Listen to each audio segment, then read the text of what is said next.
Hello, everybody. So, welcome to the first installment of Student Saturday. Before we introduce our student this week, we're gonna always talk about the information. So, Gavin Ray and Mitchell Urban.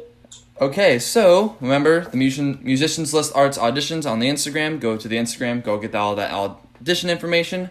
So we have a very special guest today. He's from Hebron 2019. He happens to be the trumpet soloist, and his name is Eloy Trevino. And I'm gonna hand it off to you, Eloy.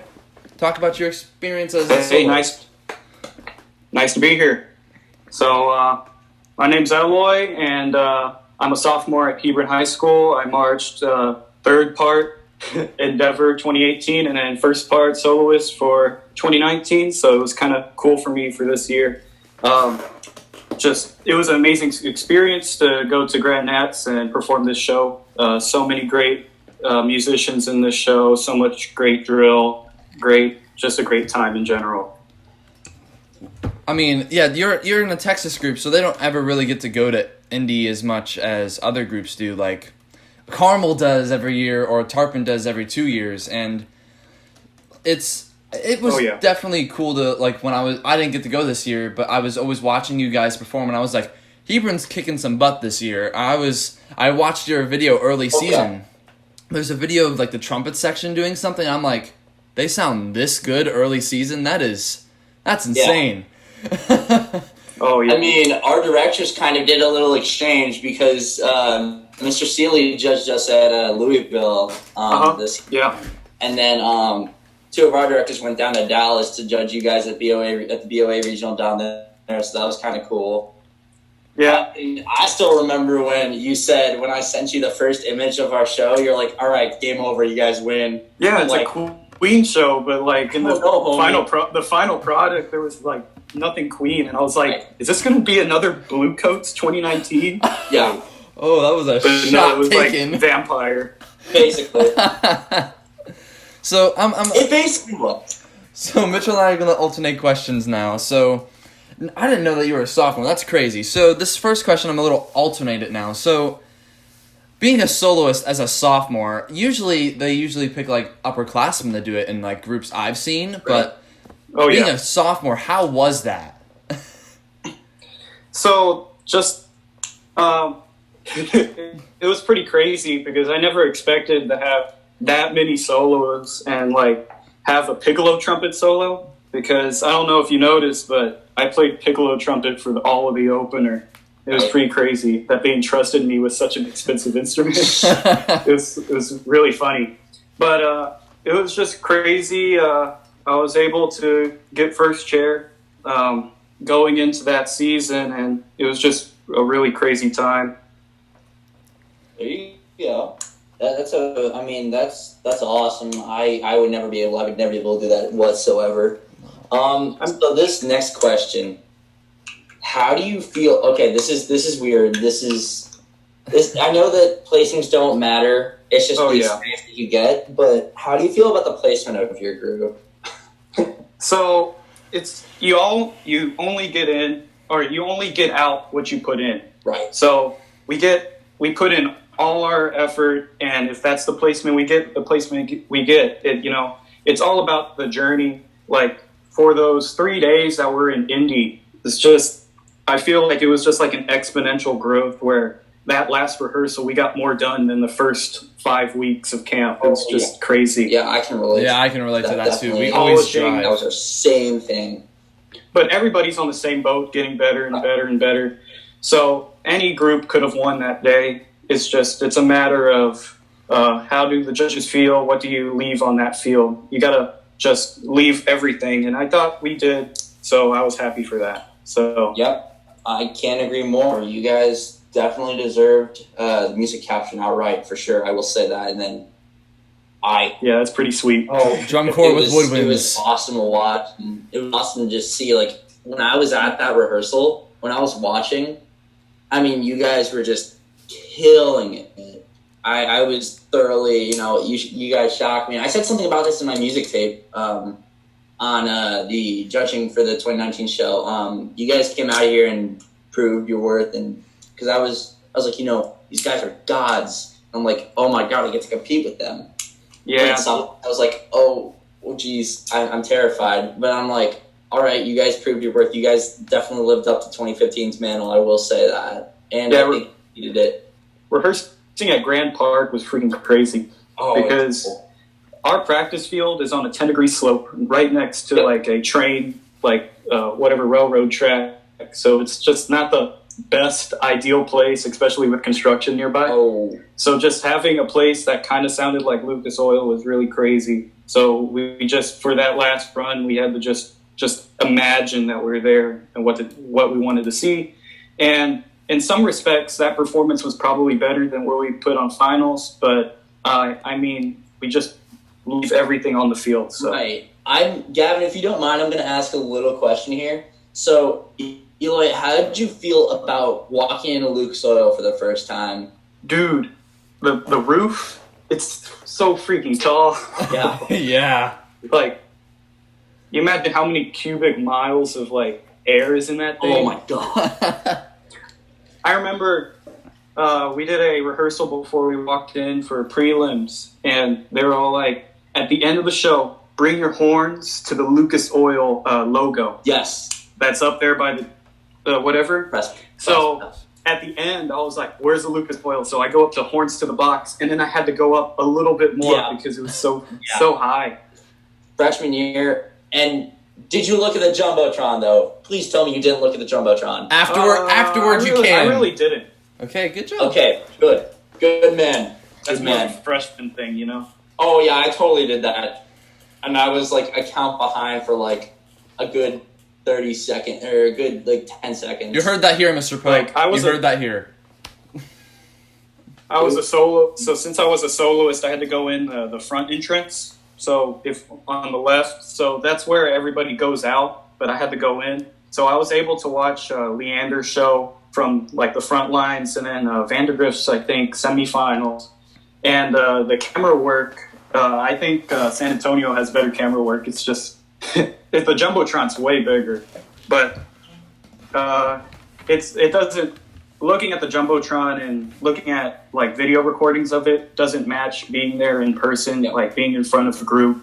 It's just really, really loud, and it's something that you don't get from a video. Especially Grand National Finals. Like, I remember last year, personally for me, after we finished the cool mellophone feature in our opener, the mellophone call, I remember I was front field, just sitting just right in front, just looking at the entire crowd, just smiling and cheering, and I can guarantee you that's what they were doing for you guys this year at all points in the show. Oh, yeah. It's crazy. So I'm going to ask you a question about that audition. So how was the audition process getting that solo? How was it, like, what did it entail, I should say? All right. So you're probably wondering, how did a sophomore get the solo? So for other instruments like saxophone and our flutes, we have some all-staters that we just the go-to people that we basically write it for. Right. So we had a quantum quartet, which is our saxophone quartet. We already knew the setup and their parts probably before the show even started getting planned. Mm-hmm. And the flute soloist, that was planned. But for trumpet, it's an audition. It's not really an audition. It's more like a gauntlet of sorts. So the second week of camp, I think. Well, first of all, we have a camp that's at the beginning of the summer where we, I think, because of UIL, we can just have 1 week of just very low maintenance stuff where we just basically have an orientation for the freshmen. Yeah. And we get the music there. And originally, there was only 1.5 solos. So there was always the piccolo trumpet solo, which I was like, I'm never going to get that because I don't have a piccolo trumpet. There's only one kid with a piccolo trumpet, that's Craig. And he had the solo from 2018, so it was almost given to him, maybe. But yeah, there was only one piccolo trumpet solo, so I wasn't aware there was the ballad solo. I wasn't aware of the pre-show. So here comes marching camp, which comes at the end of June. And for the first week, we had to go down the line. So you had to play the solo 3 times perfectly or you're out. So it was just crazy. Oh God. Oh, that is crazy. Then we narrowed the solo down to 2 piccolo trumpets because I was able to get one from going to a summer camp from my private lesson teacher. And he said, you can keep my piccolo trumpet for the summer. So that's how I was able to just practice it nonstop forever and hopefully be good enough. So we narrowed down the trumpet soloist to 2 piccolo trumpets and then 3 candidates for the lyrical solo. I didn't want the lyrical solo, and I wasn't their first choice. But I won the piccolo trumpet solo by playing it for the band. So for every rep we do, we rotate. So I play one, and then he plays one, and see what the director thinks. So once I got the piccolo trumpet solo, we were already 3/4 of the way through the opener in drill. And they're all like, Eloy, you're going to need to change drill numbers with Craig and learn the whole entire show again. And you're also having the lyrical trumpet solo. And by the way, here's a copy of the pre-show. Good luck. And I'm like, what? Excuse me? Imagine me never having a solo, going straight to first part. And just like, am I about to play a solo in front of like thousands of people and thousands of people watching on live stream? A lyrical trumpet solo? I don't know, that was pretty nerve-wracking. But throughout the season, I was able to just, hone that, make sure I'm just chill while I'm playing, because there's just plenty of practice opportunities for competitions and, football games. Right. And there's a saying, you perform the way you practice. So did you think about that at all? At any point? Practice the way you want to perform. Perform how you practice. So every single repetition that we did on the practice field, we just had to be in character. So I'll go up there and make sure that I have all the timing right and just try to casually just act like it was nothing. But I don't know if at finals, it seemed effortless. Yeah, if you look good and you look like you know what you're doing, it just makes it real easy. So fake it till you make it. Mm-hmm. So before Mitchell, you ask that next question, I want to ask him something. So I know I've only gone to Indy with Trumpet once since we alternate years, and it was RP one year that I went in 2018. It was my sophomore year, and I was. We had Pure Imagination, and in finals I was crying, like playing Pure Imagination, so barely playing, but I was getting the notes out there, and I was doing it good. Then after the show ending, and you hear the game over, you just look at the crowd. How did you look at the crowd at the end, and how did that feel? Oh. It's just, if you lived in the moment for that, I don't really remember that much. I just remember walking off field and hugging like everybody, and we're all crying and stuff. But I think it was funny because for finals we had this, when you go to like a bowling alley or like a Dave and Buster's or something, you go to the prize booth. We had like a not a gummy ring, but like it lit up. So we had that stashed in our bibbers. So at the end, I don't know if you look at the multicam, we bring that up, but half of them broke like before we even got on. So half of me was like, okay, I got to turn this on. Is it working? And you couldn't even see it from up there, but I don't know. I thought that was really funny. Oh, yeah, so, that was interesting. Like the end of the shows are always just so emotional. Mm-hmm. Like in 2018, I was just out of breath. I couldn't even breathe. That show was a workout. I feel. So. That was Endeavor, right? Endeavor, yeah. Okay, awesome. Yep, I've seen that. Yeah, Grayson, the tuba player, has actually told me a lot about that one too. Mm-hmm. But yeah, no, I completely relate to just being in the moment. I mean, personally, for me this year, I took my one last look as soon as we played that last note because it was my last show. I took one last look at the crowd and just I was in tears by the Bohemian Rhapsody part in the closer. I just could not keep it together. It was your last one for now. Oh. Yeah, for now. Fingers crossed. I couldn't imagine being a senior and just looking outside that field for the last time. Oh God, it was different. It was It's emotional. It was sad. Yeah, it was emotional. We're gonna say that. Yeah. With that, we're gonna move on to this next question. So, how do you feel about the BOA competition? Like, how do you feel about the competition, like the competitiveness of BOA, like the groups? It's so competitive throughout the whole entire season that all these Texas groups, they want it and they can deserve it. They deserve it for all the work they do. I agree. It's just even from the first competition, which was I think BOA Dallas for us. Yeah. I remember like Flower Mound beat us by like 4 points, and I was like, that was just a hit to the gut. Oh, Yeah. man. But everybody has a different plan. Hebron this year from the get-go, the first day that they announced their show to us, their plan, they say we're gonna peak when we need to peak. Yep. Which is at Grand Nats, but it's gonna be a slow start. Yep. Just to make sure that we have everything, a great foundation, great drill, and then we can add stuff on top of that. Because that's not our philosophy for starting off real fast and then Right. polish. We just got to get there when we get there. Yeah. So I get that. I remember in BOA San Antonio that, we got, I think, what was it, 5th or 6th? I don't remember. Something like that. I don't remember the placements. That's not what's important, Right. But we were all proud of what we got because that was basically what our 2015 show got. Because we're going to peak when we get there. Yep. All these programs that are working towards San Antonio and that's their last performance, they have the right to just, be their best at that time. Right.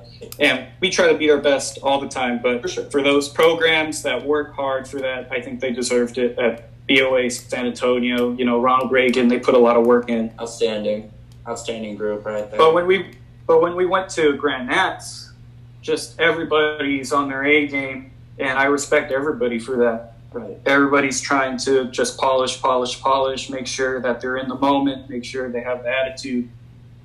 And I just think that's really special about Grand Nats because it's just everybody. That's their final show. That's what they're delivering. Right. 3 times, hopefully. Yeah, and maybe I if know you get that me 4th. Personally, it was awesome. It was awesome to see everyone. I mean, honestly, one of my favorite moments of that weekend was right before we started rehearsing at Grand Park and you guys were finishing, where we had the meet and greet, like the little intertwining. Yeah. I think that was really cool. I really enjoyed that. Every year because Castle was there last year, I think, before us. Mm-hmm. Yes. And I mean, just being able to see both my friends from Hebron and Claudia Taylor this year because they were like 10 minutes away from my house. Mm-hmm. Oh, yeah. Super cool.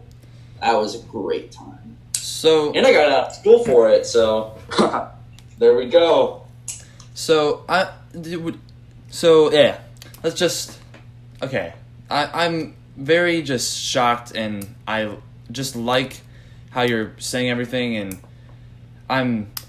I hope that this can inspire a lot of sophomores and just young musicians out there that doesn't matter if you feel it might be given to somebody, that you can do it and you can perform it at a high level, just like Eloy. So it's like, it's a very inspiring story in my opinion, because it's just a sophomore got that solo and then all of a sudden he became like the main star in that show. And Yeah, I wouldn't say main star.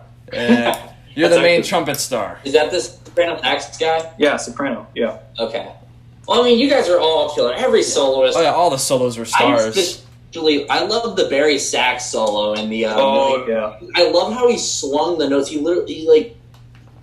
love how he just swung back because I'm a sucker for jazz, and that in that moment, like in that split second, that vibe, it just kind of. I love how he went from each note to the next. Yeah. So at BOA San Antonio, a judge told him, like, this was the first round. I think this was semifinals or qualifiers or something Right. for San Antonio, and they were like, that sax solo needs more life. It needs more whatever. So he literally improv the whole entire thing and went up to like the highest octave of his instrument for one of the runs. And I remember the band director was like, "Don't do that ever Don't again." do that ever again. So we had to everything's fine-tuned, everything's planned out, every single gliss, every single it's not, we can't really improv on the spot, but we can just make it sound really, really, really, really good. Yeah. So I repped my solo so many times. The time between San Antonio and Indy, like I played mine about 40 times with the pit because timing was off. That was our big problem of the year. Just timing in general with the staging. The staging wasn't preferable for the music we were playing, especially the closer. It might sound a little quiet once it starts because half of us aren't playing because we can't be out of time. Right. So once we get in, it's all the hits. Dynamics are really important in BOA anyways.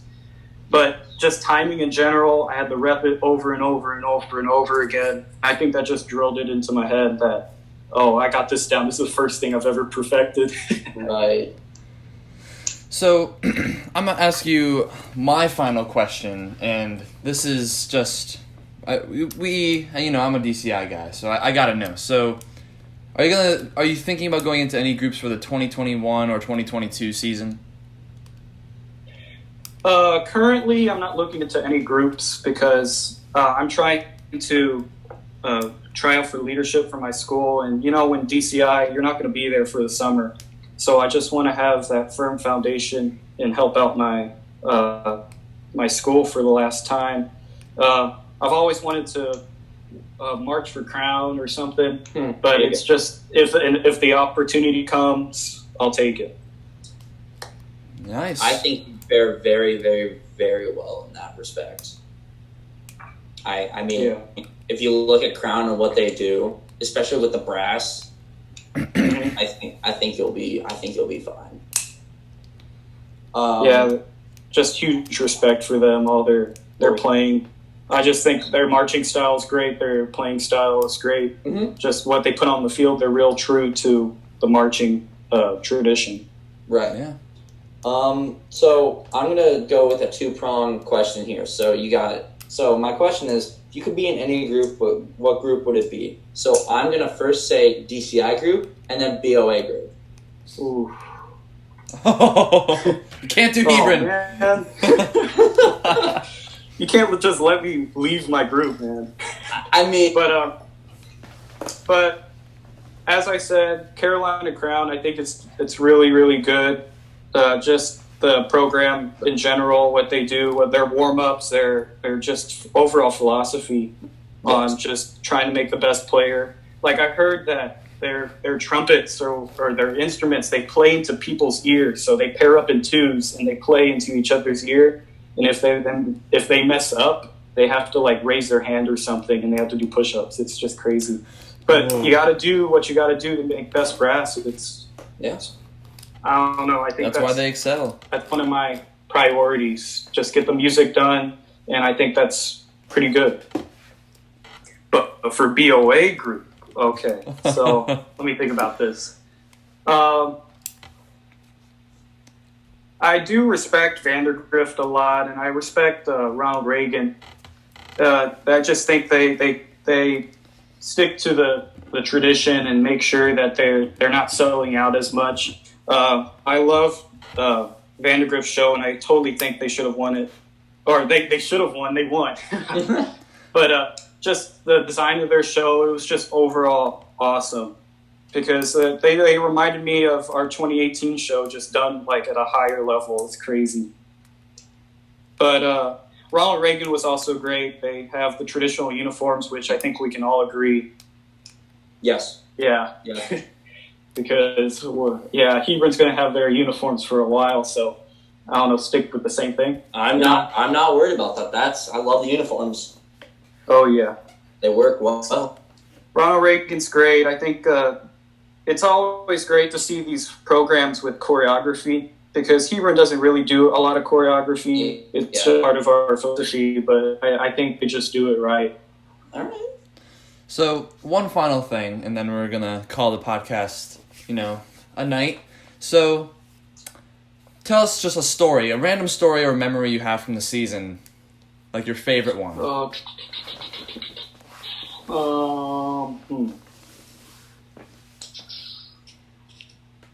All right. So during rehearsal, since we have to perform at every Friday football game, whether it's away or at a home. So I know of some other programs. I don't know if Carmel or Broken Arrow, they have multiple bands, which one of them's like they go to the football games and they play the pep bands, and then there's the competition. We don't go to away games. We only do home games, so we don't even play stand songs. We just play the fight song and the national anthem. It's terrible. I don't like that. I just so at Hebron for college band. Oh yeah. So at Hebron we have like a book of probably 25 to 30 songs that we play, and everything has to be perfect. We have to play good in the stands as good as we play on the field, because we have to give back to our football team. That's what marching band's there for in a scholastic sense, you know. Yeah. So before every football game, which is a Friday nights, we have a Friday morning game, or not a game, a rehearsal. Right. So since we have the hour rule for UIL, Texas UIL, we allot some time. We divvy up our time throughout the week to have a morning rehearsal. And it's not really fun to wake up at 5 o'clock in the morning and get there at 6 or something. It's just brutal. But I tell you that I much rather have a 100 and plus rehearsal, like after school in the sun, in the heat, than have a 40-degree rainy rehearsal in the morning. Yeah. So for that rehearsal, I woke up and it's just pouring, like at home. And I was like, oh man, we better get there fast because I need to find my poncho. I need to find this. I need to find this. I need to find this. I get there and I realized I left both my trumpets at home.